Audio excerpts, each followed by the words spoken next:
तो नाजरीन अस्सलामु अलैकुम वरहमतुल्लाहि वबरकातुहू। आज का बयान हज़रत शाकिर अली नूरी का बयान रहेगा करबला के हवाले से कि जब यजीद ने इमाम हुसैन को शहीद कर दिया था तो उसके बाद का मंज़र क्या हुआ, पूरा बयान ज़रूर सुने और अल्लाह से दुआ करें कि अल्लाह हमें नेक अमल करने की तौफीक अता फरमाए। तो चलिए बयान शुरू करते हैं। अनहु का विसाल हुआ।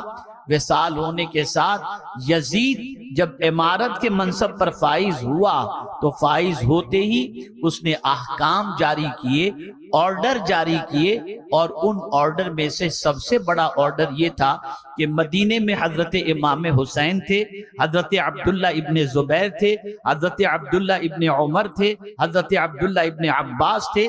ये सारे जलीलुल कद्र सहाबा मदीने मुनव्वरा के अंदर मौजूद थे। मेरे प्यारे आका सल्लल्लाहु ताला अलैहि वसल्लम के प्यारे दीवानों, यजीद को फिक्र लाहिक हुई कि अगर मेरे सिलसिले में और मुझे अमीर तस्लीम करने के सिलसिले में अगर कोई रुकावट बन सकता है तो ये सहाबा बन सकते हैं।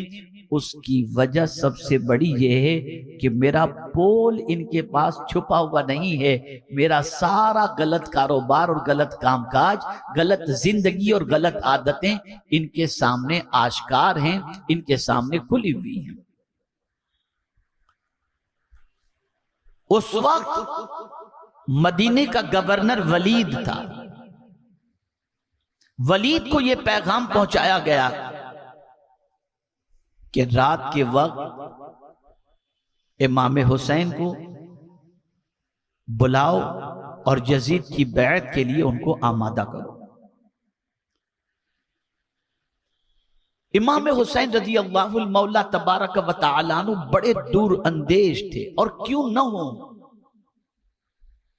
हो कि हुजूर सल्लल्लाहु अलैहि वसल्लम ने फरमाया, इत्तक़ु बिफ़िरासतिल मुमिन फ़इन्नहु यंज़ुरु बिनूरिल्लाहि तआला।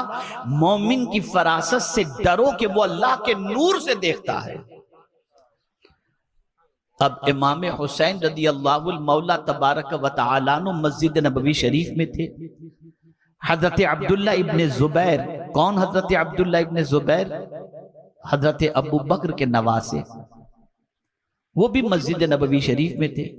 हजरत अब्दुल्ला इब्ने अब्बास सरकार के चचाजाद सैयदुल मुफस्सिरीन, वो भी मस्जिद नबवी शरीफ में थे। ये लोग रात को बैठे हुए थे कि वलीद की तरफ से पैगाम आया और उस पैगाम के अंदर ये पैगाम था कि गवर्नर हाउस के अंदर आपको बुलाया गया है, आप तशरीफ लाएं। रात के वक्त इमाम हुसैन को याद किया गया। जब पैगाम पहुंचाने वाला पैगाम पहुंचाकर चला गया तो ये सहाबा बैठे आपस में गौर करने लगे कि इस वक्त बुलाने की क्या वजह होगी। आज तक तो कभी रात के वक्त कोई बुलाने वाला नहीं आया, दिन के उजाले में आया है। ये रात के वक्त क्यों बुलाया गया? और चूंकि इमाम हुसैन रज़ी अल्लाह तआला अन्हु मस्जिद नबवी शरीफ में पांचों वक्त की नमाज पढ़ाया करते थे, बैठे हुए थे। अब ये आपस में गुफ्तगू शुरू हुई कि इस वक्त बुलाने की वजह क्या होगी। तब मेरे इमाम हुसैन ने सहाबा से फरमाया, लगता है कि हजरत अमीर मुआविया रज़ी अल्लाह तआला अन्हु का विसाल हो गया है और यजीद की बैत के लिए हमको बुलाया जा रहा है। तब हजरत अब्दुल्ला इब्ने जुबैर रज़ी अल्लाह तआला अन्हु ने कहा, या इमाम, अगर आप जाना चाहते हैं तो जाएं, लेकिन हम 100 नौजवानों को कमोबेश गवर्नर हाउस के बाहर खड़ा कर देंगे। अगर आपकी आवाज अंदर से जोर से आई तो फौरन गवर्नर हाउस पे हमला कर दिया जाएगा, और अगर आपकी आवाज जोर से नहीं आई, यानी उनका इरादा आपके सिलसिले में कोई गलत नहीं है, तब तो कोई बात नहीं है। रसूल आजम सल्लल्लाहु अलैहि वसल्लम के नवासे हजरत इमाम आली मकाम रज़ी अल्लाह तआला अन्हु गवर्नर हाउस पहुंचे। वलीद ने सबसे पहले इमाम हुसैन रज़ी अल्लाह तआला अन्हु से कहा कि हजरत अमीर मुआविया रज़ी अल्लाह तआला अन्हु विसाल फरमा चुके हैं और इस वक्त आपको बुलाने की वजह यह है कि यजीद का ये ऑर्डर आ चुका है कि मैं आपको यजीद की बैत का कहूं और आप यजीद की बैत कबूल कर लें। अब याद रखें, इमाम हुसैन रदी अल्लाह ताला अन्हु की सोच और उनकी फिक्र को। इमाम हुसैन रदी अल्लाह मौला तबारक व तआला अन्हु ने फरमाया, आज तक किसी खलीफा ने रात के अंधेरे में बैत ली ही नहीं। जब भी बैत के लिए उन्होंने कहा है तो जुमा के दिन अलल ऐलान मस्जिद के अंदर कहा गया और लोगों ने उनकी बैत ली। ये रात के अंधेरे में अकेले में मुझे बुलाकर मुझसे बैत लेने की वजह क्या है? तुम पब्लिक के सामने कहो कि यजीद की बैत कबूल करो। अगर सारी पब्लिक यजीद की बैत कबूल करती है तो फिर देखते। उसी वक्त वलीद के पास अब्दुल मालिक बिन मरवान बैठा हुआ था, बदतीनत शख्स। उसने फौरन वलीद से कहा, वलीद अगर इस वक्त हुसैन निकल गए तो फिर इन पर काबू पाना मुश्किल होगा। लेकिन वलीद जो था वो दिल के अंदर अहले बैत के लिए सॉफ्ट कॉर्नर रखता था। इमाम हुसैन रदी अल्लाह ताला अन्हु ने अब्दुल मालिक बिन मरवान का जब ये जुमला सुना, फौरन पलटे और कहा, सुन हुसैन यहां खड़ा है, क्या कहना चाहता है तू? तो इमाम हुसैन रदी अल्लाह मौला तबारक व तआला अन्हु के जवाब से वो मरऊब हुआ और फिर इमाम हुसैन रदी अल्लाह तआला अन्हु गवर्नर हाउस से निकले और निकलने के बाद सहाबाई किराम अलैहिमुर रिदवान के सामने सारी चीजें पेश की गई और उनसे कहा गया कि इस वक्त सिचुएशन ये है कि यजीद अपनी बैत के लिए जिद कर रहा है और वो अपनी बैत के लिए मजबूर कर रहा है। अल्लाह अकबर। उस वक्त सहाबाई किराम अलैहिमुर रिदवान ने इमाम हुसैन रदी अल्लाह ताला अन्हु को मशवरा दिया कि या इमाम आप एक काम करें, हम कूफा, शाम और दूसरे इलाकों के अंदर जो भी मानने वाले हैं उन लोगों से राब्ता कायम करके उसके बाद कुछ प्लान सेट करते हैं और उसके बाद कदम उठाया जाता है। लेकिन अल्लाह अकबर, इमाम हुसैन की अज़मतों पर कुर्बान जाइए, मदीने की मोहब्बत पर कुर्बान जाइए। इमाम हुसैन रदी अल्लाह ताला अन्हु ने फरमाया, सुनो अगर मदीने में खून रेजी होती है तो मैं सरकार सल्लल्लाहु ताला अलैहि वसल्लम की उस वईद के सिर्फ वईद का शिकार होना नहीं चाहता। रसूल आजम सल्लल्लाहु अलैहि वसल्लम ने इरशाद फरमाया, एक मेंढा होगा जिसकी वजह से खून से मेरा हरम आलूदा हो जाएगा। इमाम हुसैन ने फरमाया, अगर मानने वालों को यहाँ पर बुला लिया जाए और उसके बाद खूरेजी होगी तो सबब मैं बनूंगा और मैं वो मेंढा बनना नहीं चाहता। इसलिए अब मैं मदीने से हिजरत करने का प्लान बनाता हूँ। यजीद की बैत तो किसी तरह से भी कबूल नहीं की जा सकती। यहाँ यजीद कैसा था उसके बारे में आप सुने ताकि पता चल सके कि यजीद का किरदार क्या था। हजरत अब्दुल्ला इब्न हंजला अल-गसील अल्लाहु अकबर इरशाद फरमाते हैं कि यजीद की आदतें इतनी खराब थी कि हम डरते थे कि यजीद की बुरी आदतों की वजह से कहीं आसमान से पत्थर नाजिल हो।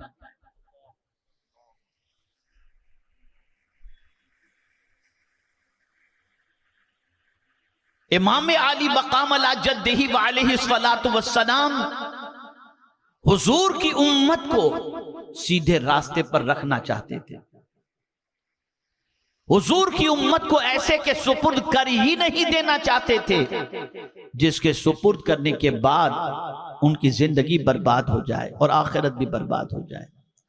ऐ रसूल आजम सल्लल्लाहु ताला अलैहि वसल्लम के प्यारे दीवानों, इमाम आली मकाम अला जद्दिही व अलैहि सलातु वस्सलाम से सहाबाए किराम अलैहिमुर रिदवान ने कहा, मशवरे दिए, लेकिन इमाम हुसैन रदी अल्लाह ताला अन्हु उनके मशवरों को सुनते रहे और उनके मशवरों पर इमाम हुसैन रदी अल्लाह ताला अन्हु किसी तरह से भी यजीद के साथ मदीने मुनव्वरा में या यजीद के फॉलोअर्स के साथ मदीने मुनव्वरा में जंग के लिए तैयार नहीं हुए और न किसी को वहां बुलाकर आपने मदीने के हरम को पामाल या मदीने के हरम के अंदर खूनरेजी को आपने पसंद नहीं फरमाया।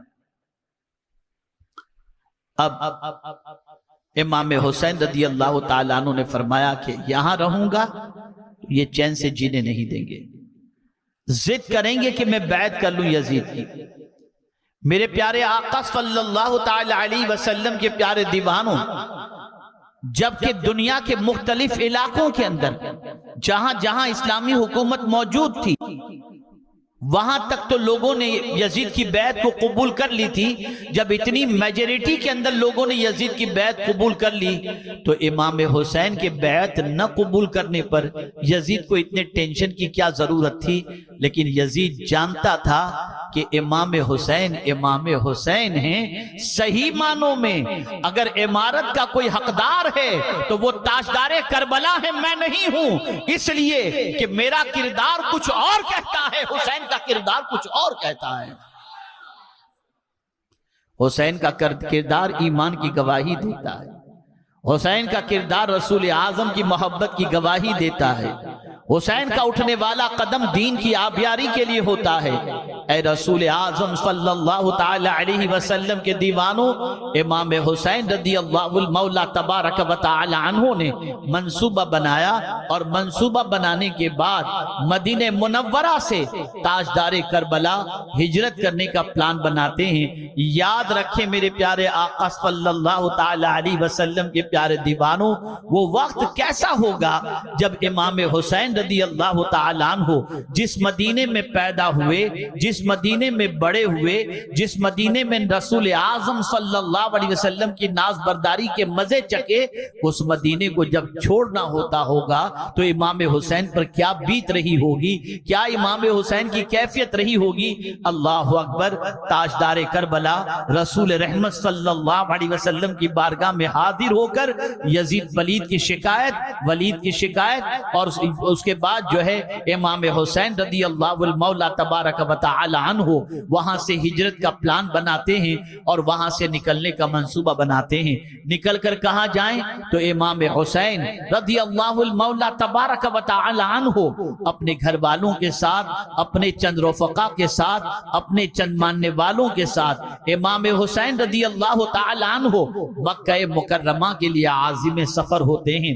जैसे ही मक्का मुकर्रमा इमाम आली मकाम अला जद्दिही व अलैहि सलातु व सलाम पहुंचते हैं, मक्के वालों में खुशियों की लहर होती है। यार इतना सोचो कि आप थोड़ा सा दिमाग के अंदर ये बात बिठाओ कि आपके घर अगर कोई अल्लाह का वली आने वाला हो तो आपके घर में कितनी खुशियां होती होंगी। अब जिस शहर के अंदर नबी का नवासा और नौजवाना ने जन्नत का सरदार जा रहा हो, उस शहर वालों की किस्मत कितनी अजीम रही। मक्के वाले बड़े खुश थे।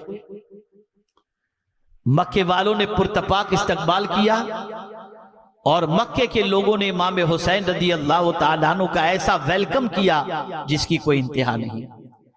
और इमाम हुसैन रदियल्लाहु ताला अन्हु के मदीने छोड़ने की वजह भी वो जानते थे। इस वजह से इमाम हुसैन रदियल्लाहु मौला तबारक व तआला अन्हु से उन्होंने कहा, अब आप मक्का छोड़ के न जाएं, हम आपके साथ हैं, जो भी होगा देखा जाएगा। मक्का छोड़ के आप न जाएं, हम आपके बाजू, आपके कांधे से कांधा मिलाकर आपके साथ जिएंगे भी और आपके साथ मरेंगे भी, आपको मक्का छोड़कर नहीं जाना।